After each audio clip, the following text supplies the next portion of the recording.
Welcome to the second video about leading change and understanding your brain's response to change. You know, no matter what your organization does, change is tricky. But change is part of our organizational life, and the world is changing faster than ever. An astute leader must understand change and how to manage it. In this series, we're going to look at why change is so hard and explore several techniques that you can use to be more effective with change. Last month, we uncovered some of the factors that make change difficult for the brain. Since the brain is programmed to work against change, then how does a leader effectively manage and lead a team through change?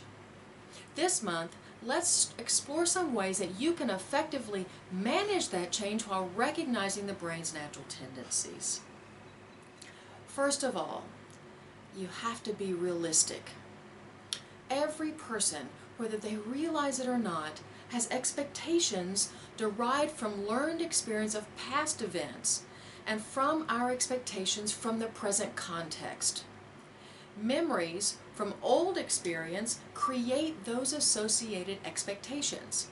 For example, an employee might think, when I managed that last project, it got me recognized by the boss. But now, due to an organizational change, projects like that one are no longer as highly prized. For that employee, managing the same kind of projects carries the old expectation, but this time the recognition doesn't happen. That unmet expectation registers as an error in the brain from that 911 call center that we discussed the last time. It picks it up as an error and records it as a threat. And that launches a negative narrative. I'm not good enough.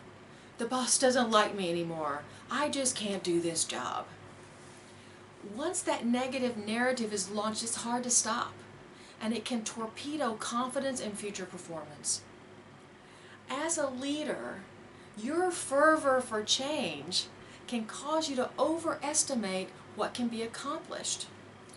Recognize that ambitious new expectations may set people up to fail.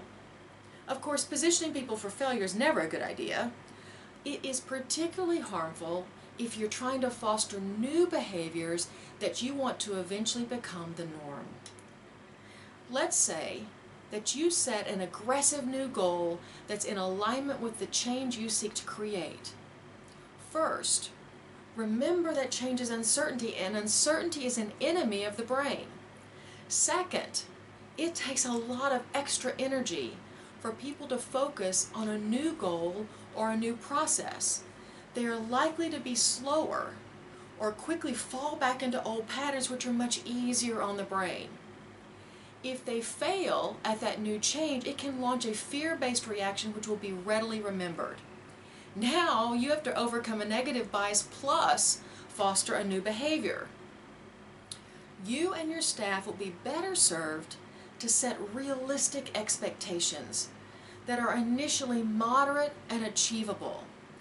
Create a track record of success that builds confidence and a sense of accomplishment, and those are like candy for the brain. As the new behavior begins to take hold, now increase the aggressiveness of that change. Change requires rewiring of brains. It's doable, but it helps to understand how to work with the brain to establish solid new behavior patterns with new expectations. Next month, we'll talk about another tip on how as a leader you can effectively manage change while recognizing the brain's natural tendencies. I look forward to seeing you then.